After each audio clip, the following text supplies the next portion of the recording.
mute our microphone? Is that what you said? Yes, please. Okay. Thank you.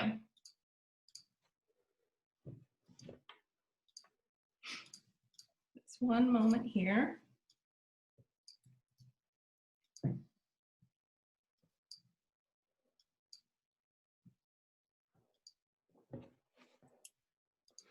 We're going to be streaming live on Facebook, so it just takes about 30 seconds for it to start broadcasting. So getting that ready.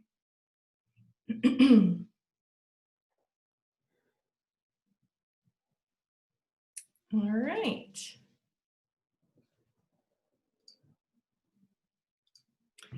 Thanks again, everyone, for joining us. My name is Jamie Jones. I'm at Wayne State Press. We're so happy you're here to celebrate the launch of Joe Harris's book, You're in the Wrong Place. I'm just trying to pull up the speaker view. Sorry about that. Is everyone seeing me on the screen, or are you seeing, I'm seeing Claire on my screen. Is that? I'm seeing you. Okay, hi. All right, I didn't know. Okay, sorry about that. So please keep your microphone on mute till we get to the Q&A. I'm gonna be posting a link and a discount code to purchase Joe's book in the chat as well. You can post your questions in the chat. I wanted to let everyone know this is being streamed live. We're also recording it. And the recording will be accessible afterwards. I would be remiss if I didn't mention a major holiday at Wayne State, which is tomorrow, and it's Giving Day. We are hoping to raise $10,000 to help support the university press and beautiful books like Joe's that we publish. So please consider supporting the press. Even a small donation can make big change. And I will put a link to the department's page as well. Now I'm so happy to introduce our moderator for the evening. Tsugi Ganeshananthan is the author of the novel Love, Marriage, which was longlisted for the Orange Prize and named one of the Washington Post Book World's Best of 2008. She teaches fiction and nonfiction writing at the MFA program at the University of Minnesota. Her work has appeared in the New York Times, the Washington Post, Himal South Asian, Sapia Mutiny, and Columbia Journalism Review, among many others. She's also the co-host of the fiction, nonfiction podcast on Literary Hub, and correct me if I'm wrong, worked with Joe on the earliest version of this collection of stories, which eventually turned into You're in the Wrong Place. So thank you all for joining us, and I'm so happy to hand it over to Sugi. Thank you so much, Jamie, and thanks everyone for joining us this evening. I'm Tsugi Ganeshan, and I'm thrilled to be here to celebrate the launch of Joe Harris's debut story collection, You're in the Wrong Place. As Jamie mentioned, Joe and I worked together in the MFA program at the University of Minnesota, and I actually met Joe in my first fall teaching there.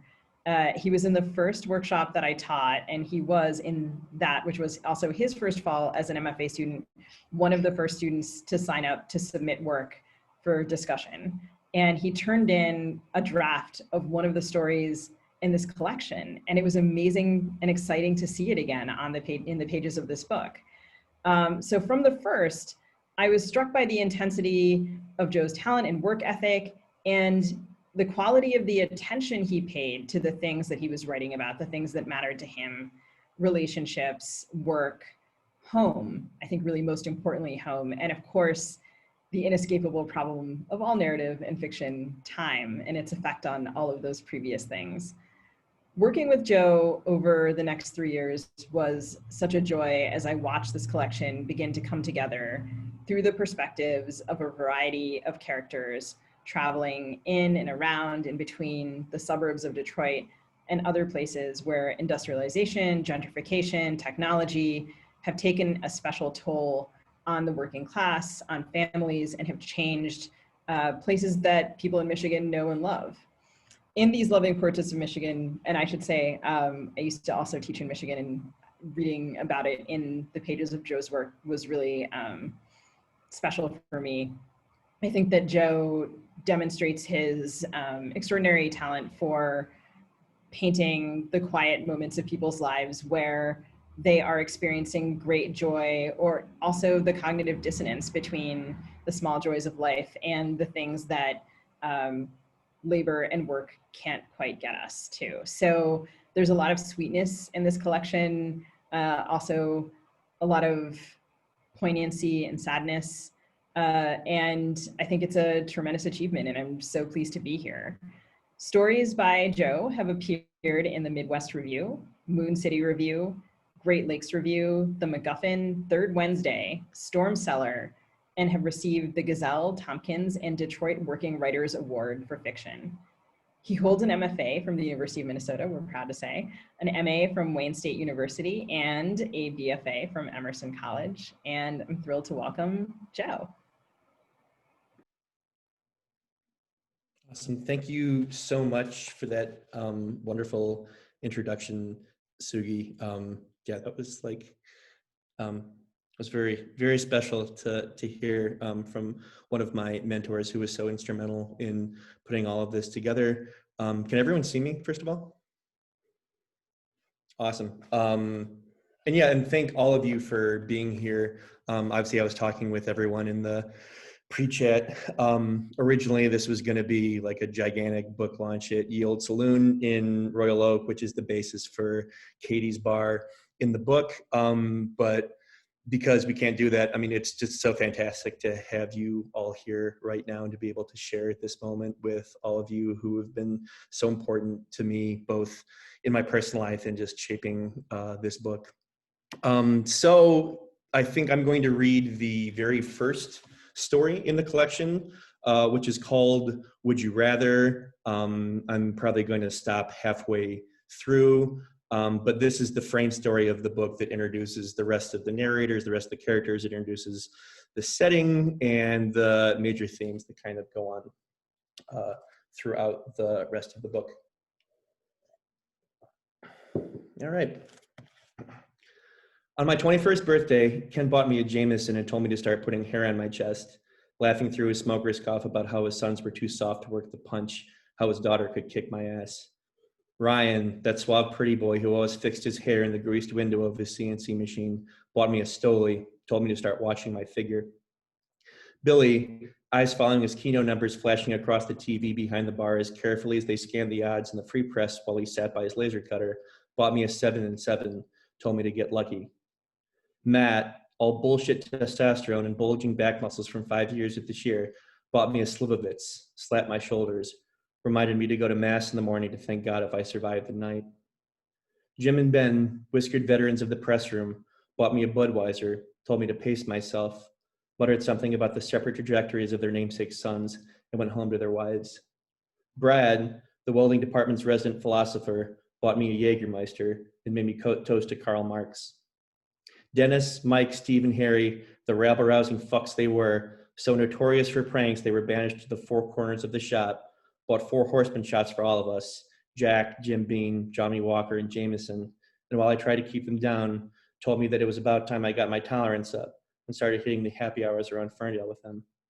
And last but not least, Peter, my haggard comrade in deburring, hanging on longer than everyone, stalling for time, not wanting to go home to the wife he didn't love and the kid he didn't want, bought me a shot of Remy Martin, told me to savor it, that it might be the last good drink I ever took.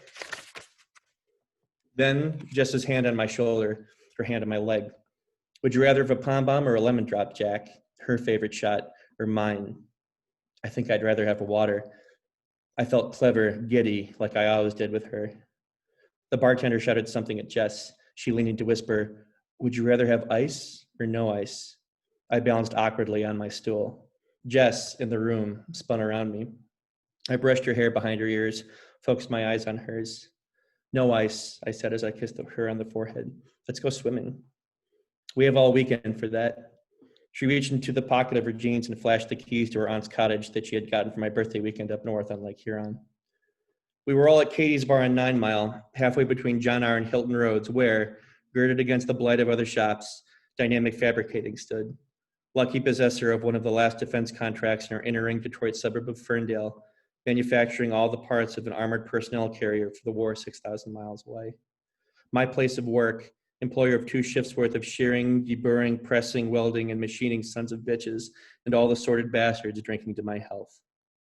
Happy birthday, Jess said, and we kissed among the crack of scarred pool balls and garbled baseball scores from the plasma TVs, and a sloppy off-key karaoke rendition of Bob Seger's Feel Like a Number. It is my favorite memory, and it haunts me now.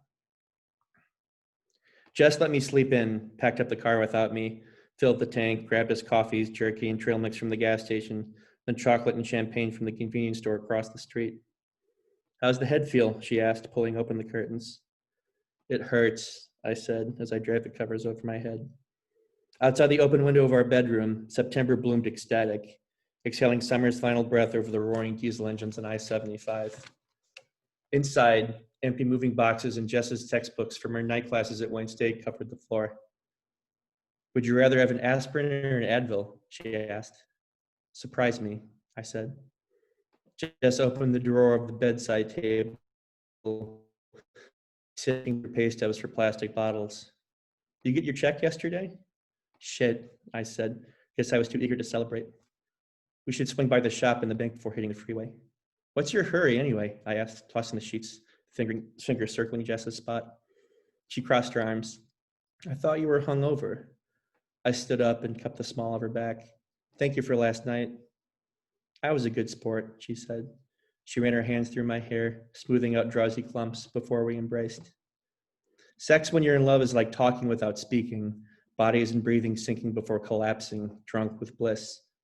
It is more than intimacy. And when we caught our breaths that morning, I think I realized for the first time how people could grind through routine, the utter mundanity of labor to pay for a life with someone who was a reflection of their better self. These were our early days together, where everything seemed to be a running conversation, when we were always in proximity, as fascinated by each other as the day we finally met.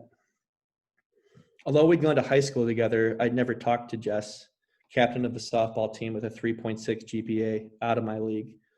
Besides, I was sure I couldn't find the words to articulate feelings I couldn't define. We actually met at Dynamic. She was filing contracts in the office, and I was starting off in deburring, grinding off the jagged edges from steel pieces cut from the laser and sheets of aluminum clipped from the punch. I'd waved at her without reciprocation during lunchtime, watching her leave for the Double E restaurant with the rest of the office as I waited for the food truck to pull into the parking lot so I could choke down another wet turkey sandwich. I finally got a chance to talk to her at the Hazel Park Carnival the weekend before Memorial Day in Green Acres Park, a few blocks northeast of Dynamic. The whole shop went, and all expenses paid reward for a month of 60-hour weeks. We wound up next to each other at a water gun game, trying to pop a balloon with a plastic Uzi. Good luck, she said as she eyed her target. I don't need it, I said, faking suave. She cracked a smile and pushed my arm as the bell rang. No fair, I said. I didn't see the rules. She won handily.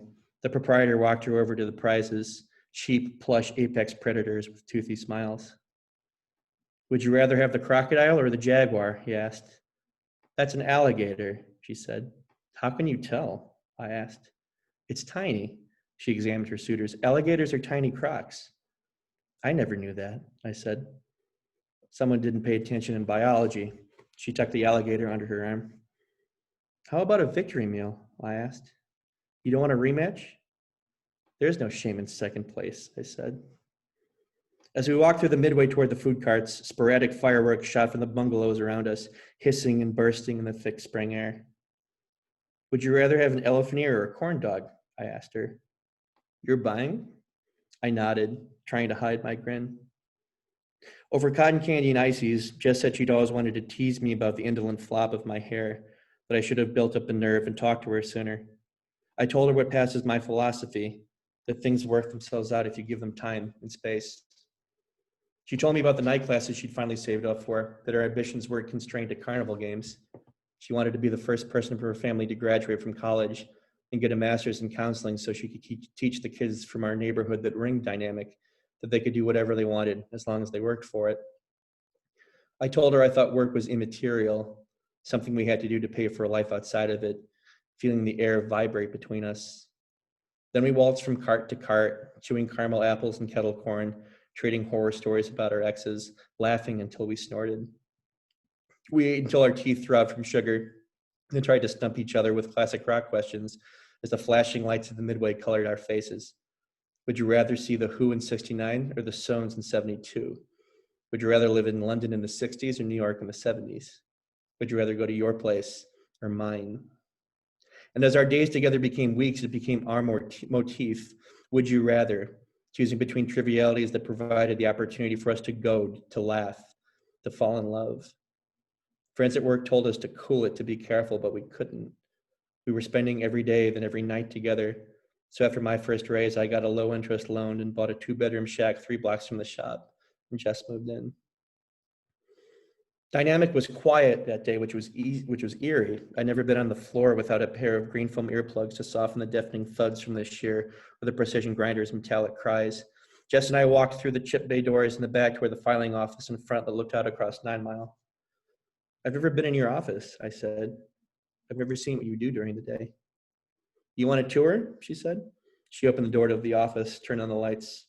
This is where the magic happens. It was a large beige room roofed by fluorescent lights.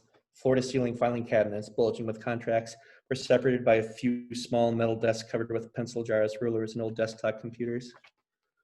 Jess walked me over to hers, picked up a contract, pantomime turning on her monitor before walking to a cabinet by the front windows near the receptionist's desk where my paycheck sat. Just do that 100 times a day, she said, putting my paycheck in her purse. Come to think of it, I've never taken a tour of the floor.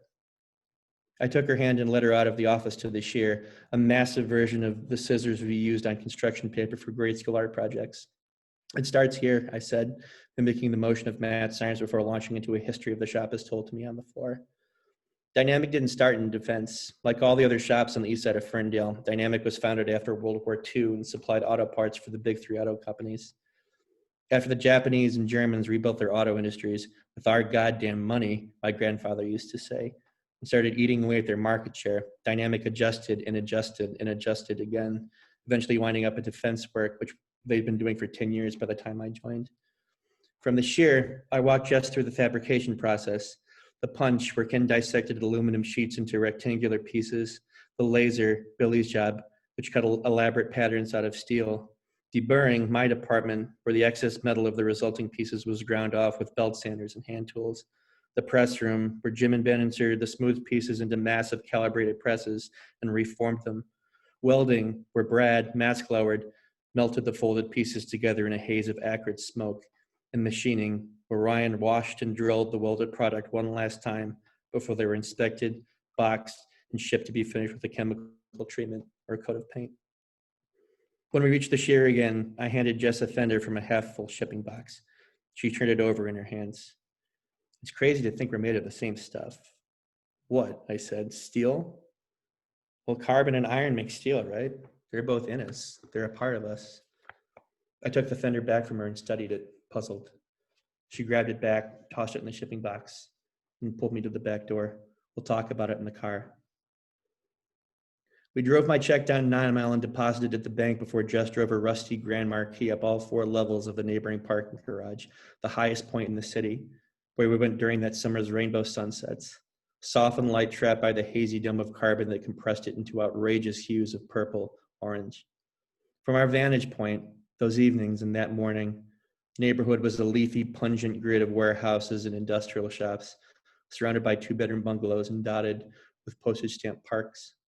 The borders roughly were Hilton Road to the west, I-696 to the north, I-75 to the east, and 8 Mile to the south, bisected diagonally by the sea and train yard and horizontally by 9 Mile. To the west, the rest of Ferndale, bungalows in the southwest, stately 2-brick colonials and knockoff Tudors sprinkled with bars and restaurants in the northwest along the Woodward corridor. To the north, Pleasant Ridge, Royal Oak, the verdant Oakland County suburbs. To the east, Hazel Park and Macomb County, a network of blue-collar cities that emptied out into Lake St. Clair. And to the south, the sprawling enigma of Detroit that ended at the river in Windsor, Ontario. Our eyes drifted, as they always did, toward Dynamic, sitting in the industrial artery that spread southeast from the intersection of 9 Mile and Hilton. Isn't it pretty? I asked, in its own way. Not more than Lake Huron, Jess said, pulling at the butt of my shirt and urging me back to the car. I-75 was empty when we left Oakland County, giving a salute to the giant portrait of Christ on the side of the Dixie Baptist Church in Clarkston. Which apostle would you rather follow? I asked for the passenger seat. Peter or Paul? I don't get to pick James, Jess said. Those aren't the rules. I rolled down my window, felt the pulses of country air cool my forehead. Paul, Jess said. Says the Catholic. Treeless fields flew by us, the tall grasses waving in the breeze. He's more interesting, don't you think? He used to hunt down Christ's followers. Peter was a fisherman, a man of the people. He had a more glorious death, founded the church.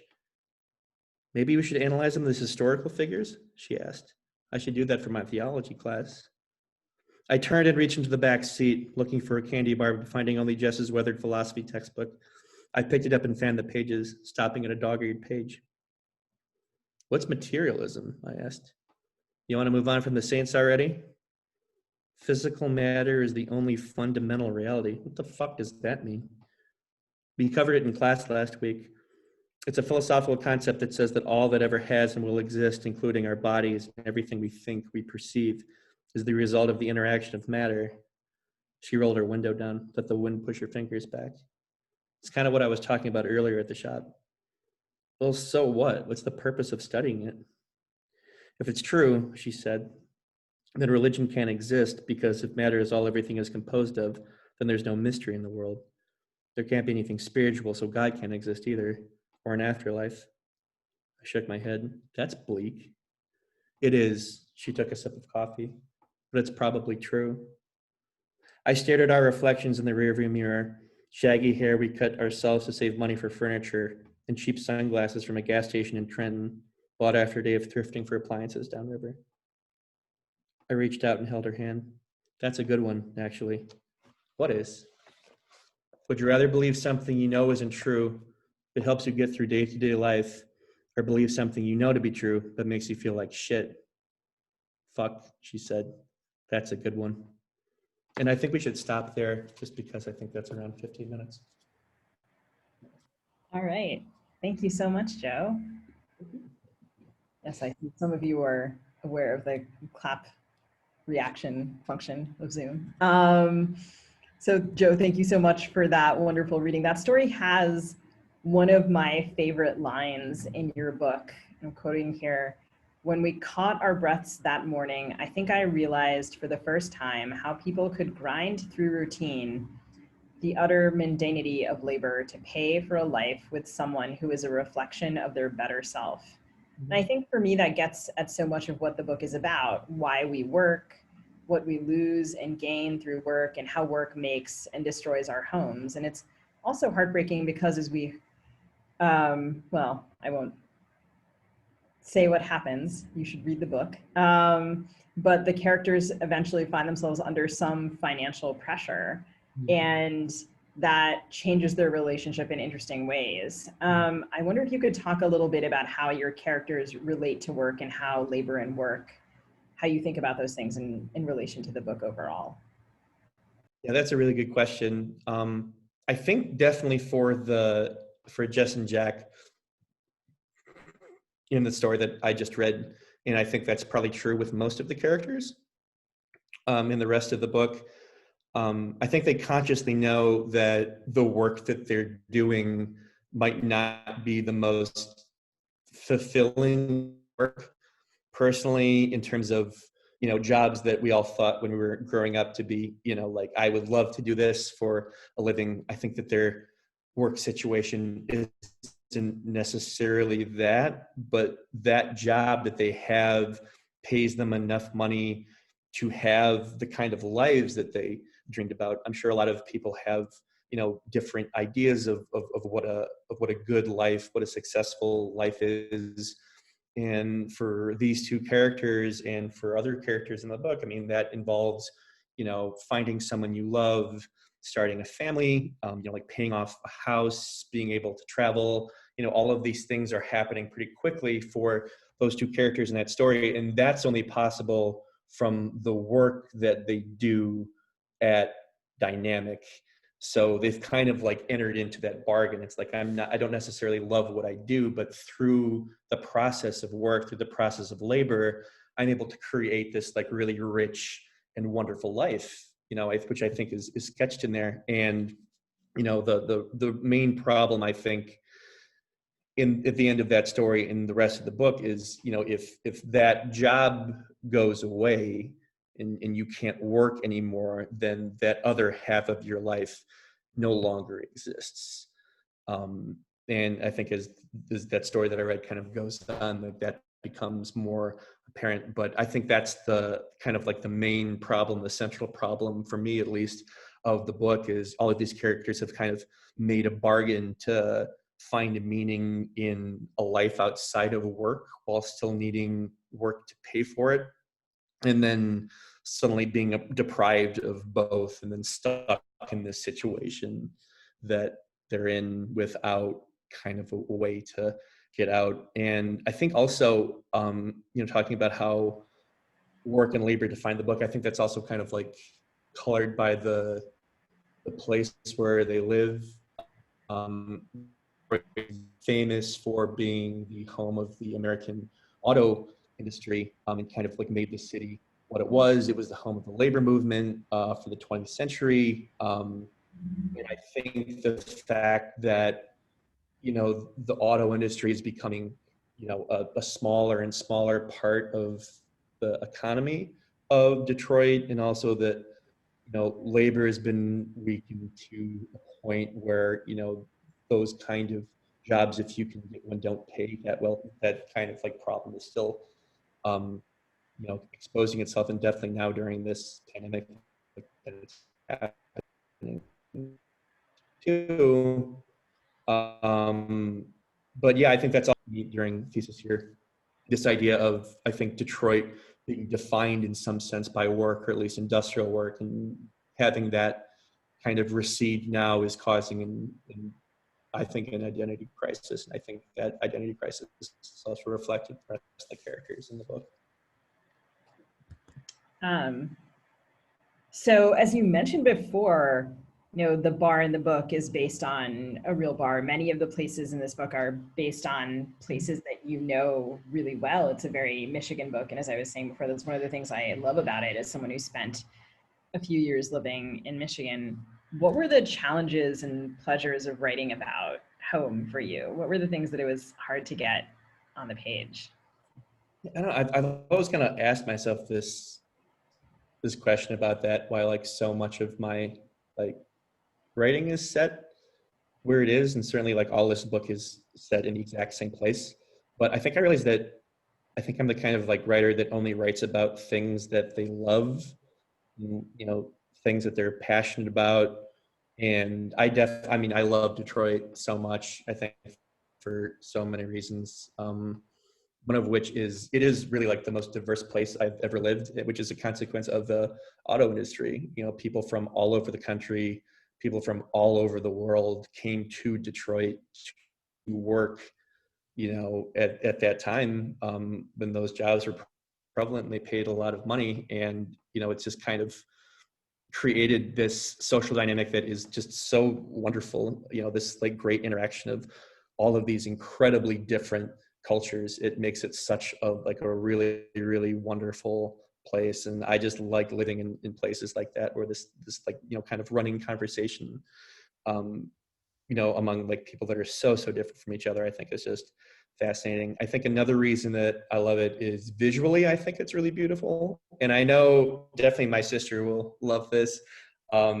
Detroit is kind of known as a very ugly place, because it's all, kind of bungalows and factories and freeways. But I've always thought that there's something so beautiful about that, because nowhere really looks like Detroit. Like, even though it's like heavily industrial, I mean, that's something that I think is so unique and so beautiful in its own way. And I think that's kind of touched on specifically in Exit Stage Left, which is the third story in the collection. There's like a long stretch of dialogue in there that kind of touches on that specifically. And I think, other than kind of like having it be diverse and having it be like very, beautiful in a very obviously unique way, there's just like this really unique attitude of people that live here.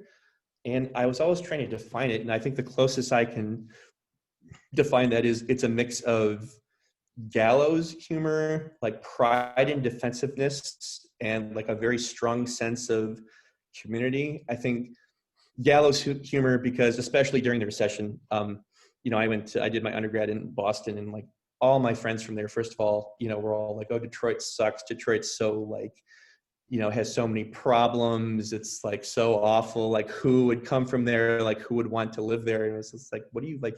You've never been there. Like, you don't understand. And like that kind of like breeds like living somewhere where like everyone hates, like no one really like wants to be, develops this like this great like, I don't know, personal resiliency and this like amazing sense of humor. Like the funniest people I've ever met have been from here, and they have this like really caustic sense of humor that I think comes from like living through like cycles of economic precarity. And I think it's great. And I think that the sense of community here that is kind of fostered by like everyone continually dealing with that, and then the people who stay, like you're friends with people that you went to kindergarten with. Like I was just at a bachelor party with someone that I went to kindergarten with this past weekend, and it's great. Like everyone is like so like they have to like connect so much in order to kind of like get through some of the economic situations that we get through. And certainly that's reflected, I think, in the characters in the book too. Like that's why they try to draw so close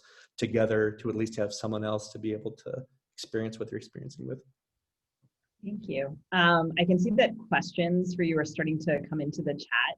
And I encourage people, if they have questions, to type them there. And I'm going to ask Joe one more and then turn to those Q&As. And Sounds great. you were mentioning some of the other stories that you wrote, and in relation to what you're talking about now, I was really interested in how your characters fell into and also fought nostalgia. And there's an interesting passage in Memorial, one of your stories, that speaks to this. And I was wondering if you could set that up and read from it just a little bit for us.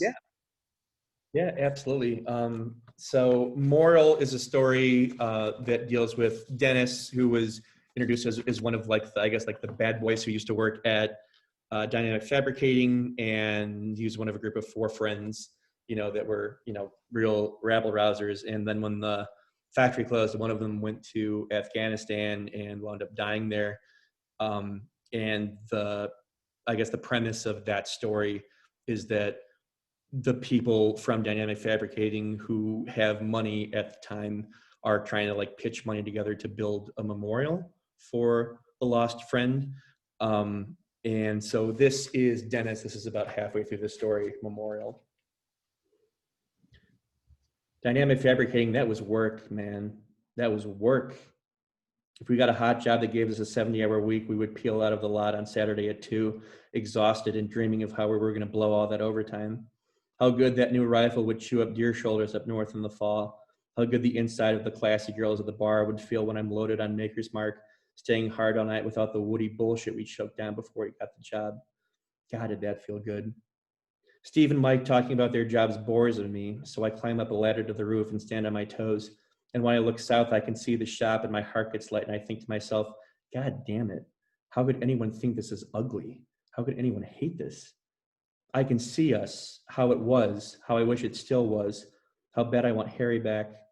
I'll never tell Steve or Mike that this lonely view is the reason why I moved to this street, this house, because I know they wouldn't understand. Any leads, Dennis? Steve asks when I come back down. I shake my head. Mike laughs. Still waiting to punch in, huh? The fuck's so funny about that? For a second, I get angry, really angry, like I want to scrap with him like in the old days. Then I think of this thing that I wrote down a few nights ago after putting the song Heaven on loop. Don't care about it, don't need it.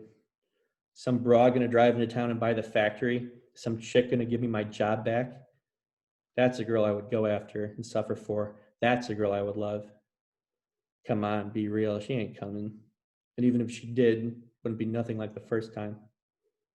The fuck's that about? Steve asks. Huh? I say.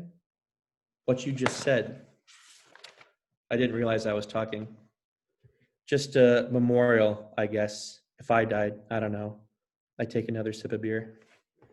You're getting sentimental on us. Mike adjusts his khakis. Is it about Janice? Sure, I said. Steve checks his smartphone for updates on the broken siren. Fancy, I say. He's getting annoyed, like he did at the shop when he was too hot or too tired. The siren blares between my ears as that mangy cat limps across the line. It's like it lives there now, and I start walking for it, saying, "Here, kitty, kitty." Mike says, "Dennis, man, let it go." I tell him you can't look at life like that, that the cat didn't do anything. Some things you gotta let die, he says. Steve says he has to make a business call and goes inside. Mike stays quiet, and I hate that, the silence, so I start talking. I used to think that routine was horrifying, and something that sucked away your essence. Yeah, because that old shit about a soul or spirit, hope, that's all bullshit. That don't exist. You should feel lucky to breathe. If you say so, Dennis. So now I want one. I want to get up early and hit my alarm and say, fuck this. John my hangover in Maxwell House and eat my Twinkies in the car, listening to the morning show on the radio. I want to suck down a Camel and have the smoke leak out my nose before I punch in and add morning to the lazy assholes twice my age. I want to pull my earplugs out at breakfast and close my eyes and listen to the semis on 75 and imagine I'm by the water as I inhale the exhaust. Is that an epitaph? Yeah, thanks for support. The fuck are you so romantic for anyway, Dennis? That place sucked. That job sucked. It was hot and dirty and we were tired all the time. We spent all our money on cars and booze and girls. It was a race into the fucking sun, Dennis. Now some other poor bastards will do it until they cost too much. Then some other poor bastards will, and one day it'll wind up back at the shop and we're all old. They tell you that in class, smart guy, I say. Steve walks out to the porch and asks if we're leaving. Nah, I shake my head and look at the ground. We should hurry. Just got a text from a client. We could get in his suite if we get down there soon. Oh, fuck you, Steve, I say. Getting your raises off the backs of old ladies. He doesn't even get pissed, just shakes his head and says, welcome to the new economy. Thank you so much, Joe. Yeah, that little stretch just gets it so much. I have more questions for you, but so does the chat. So I'm going to go to the chat to follow up on that.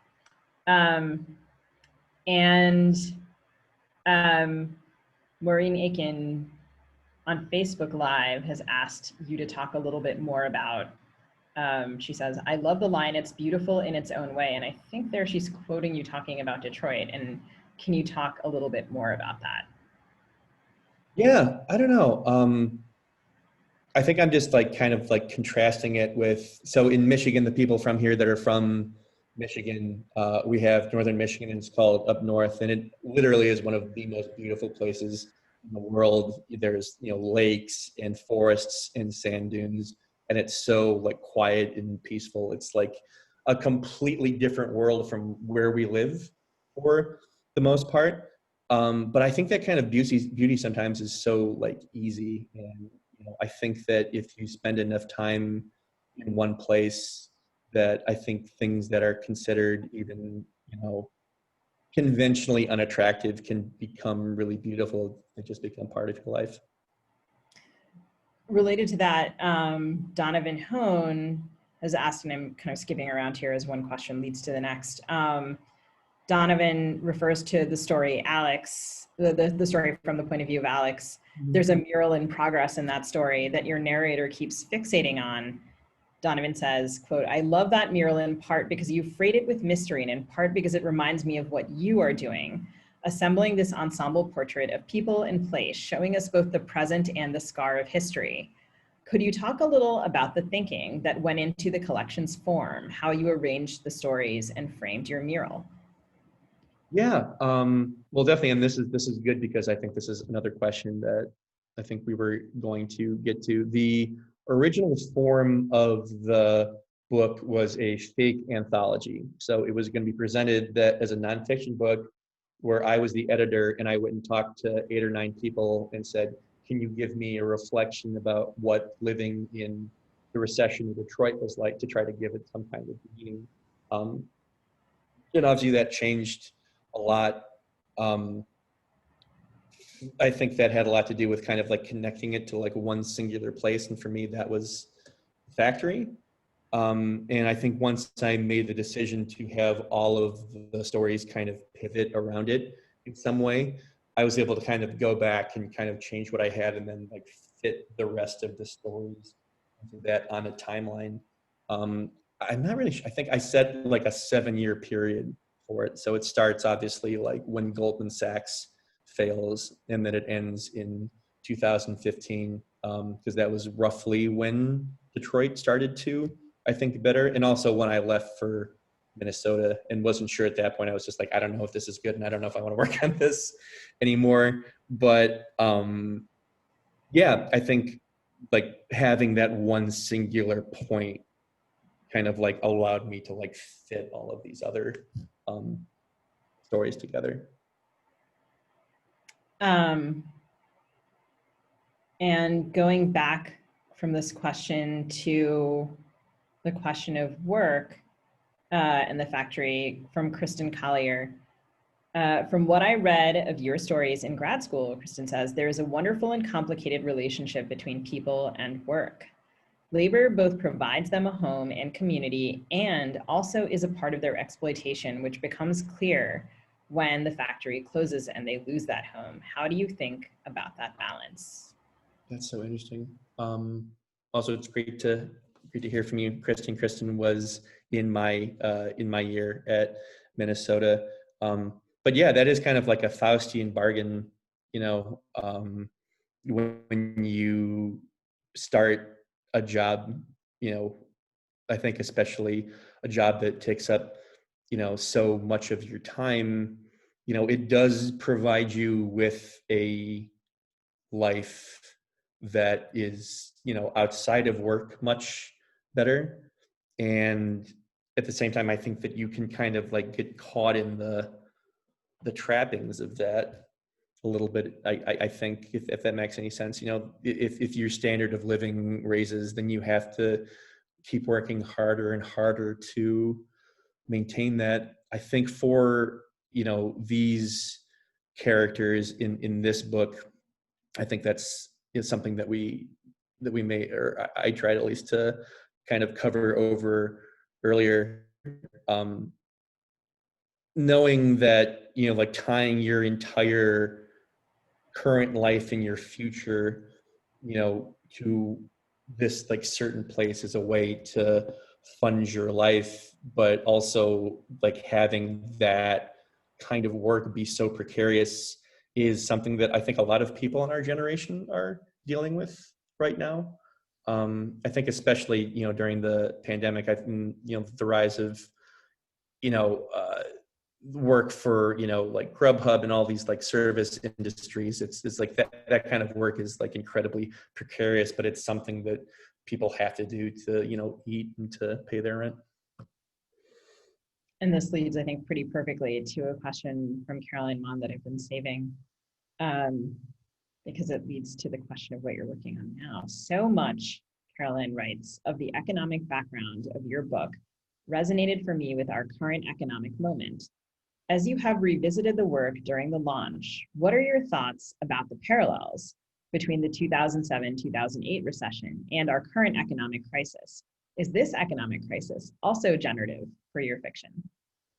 That's so interesting. Also, yeah, Caroline is fantastic. I actually wrote the first 3 stories of this book for her directed study when I was 25. So she was around she was the point person for like the creation of this book. So it's really, really great that you're here.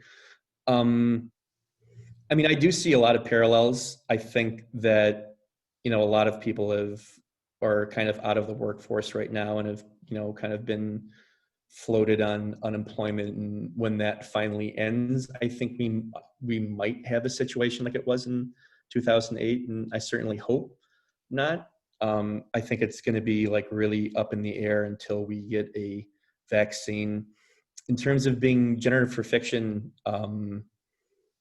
yeah, I mean, yeah, I don't know if all the people in here know this, but I was one of like the first people in Michigan to be hospitalized for it.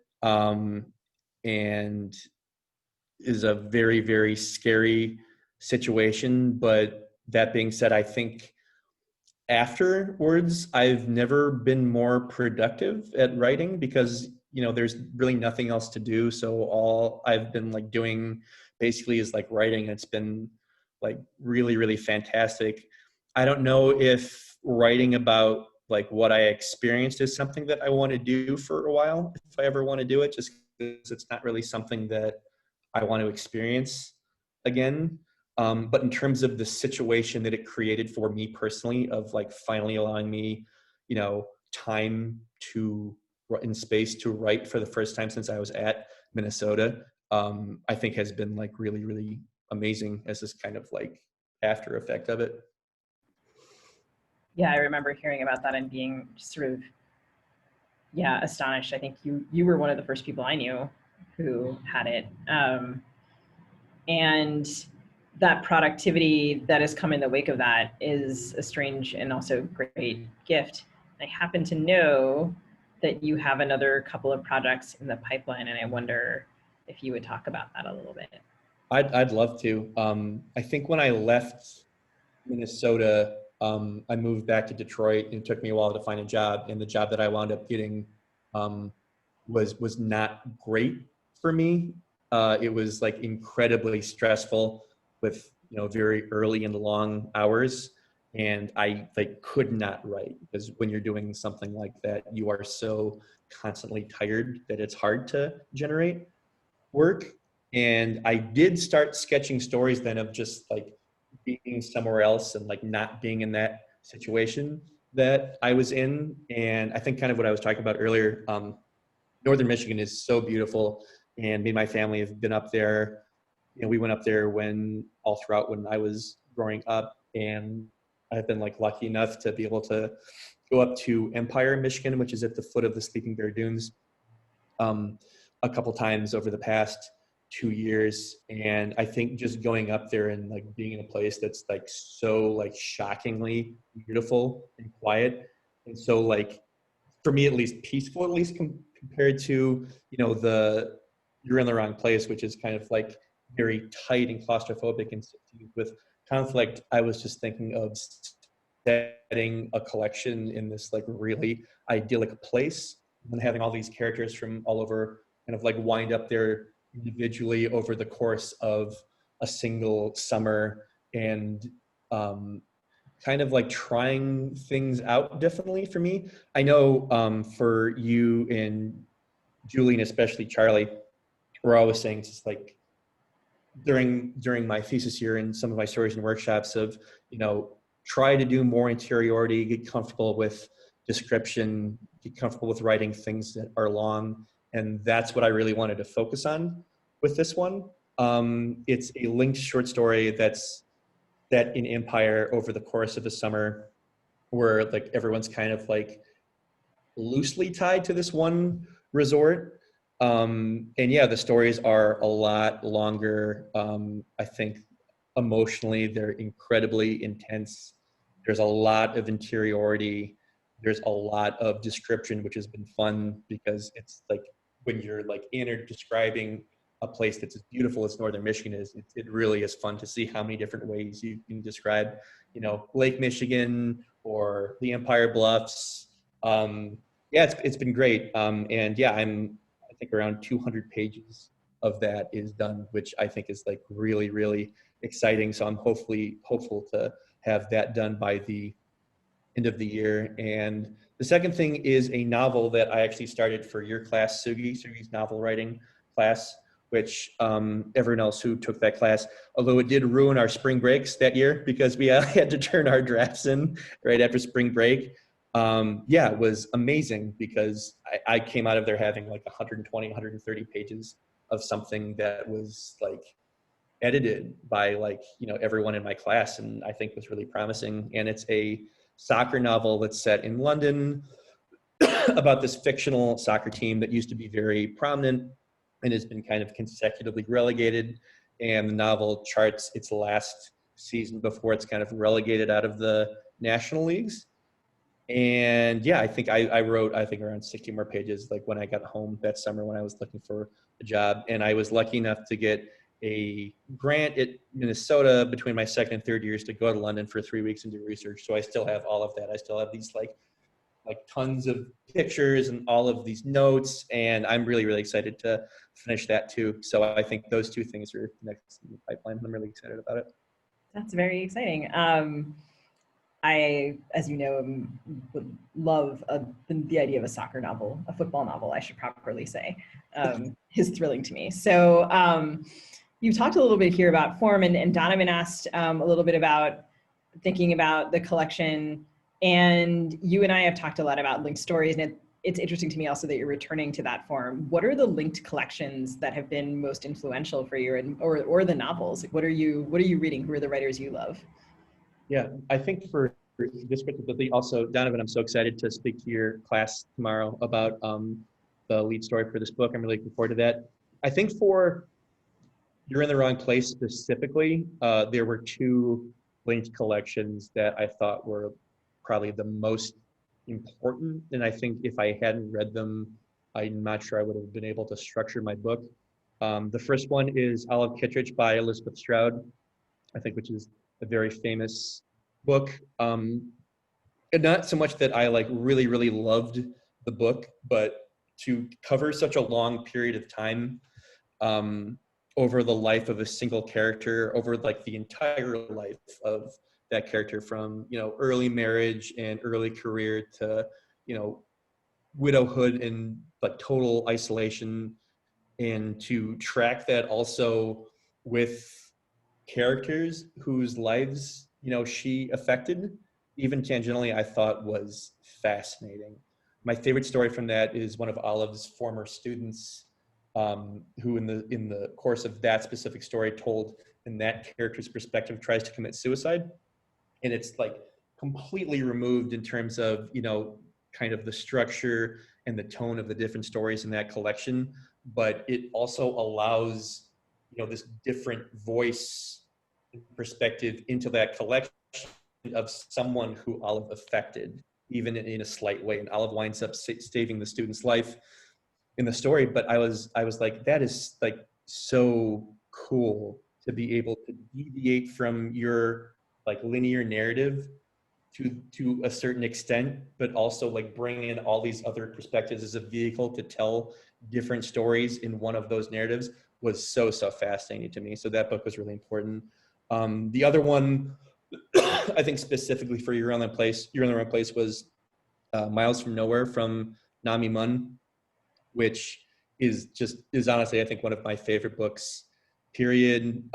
It charts the adolescence of a fictional narrator named June, who grows up in a very, very volatile household in the Bronx in the 80s and winds up leaving on her own and kind of trying to, like, you know, just make it on her own in the Bronx in the 80s, and eventually falls in to drug addiction and spins off in a different direction and ends with kind of this decision to try to leave New York completely.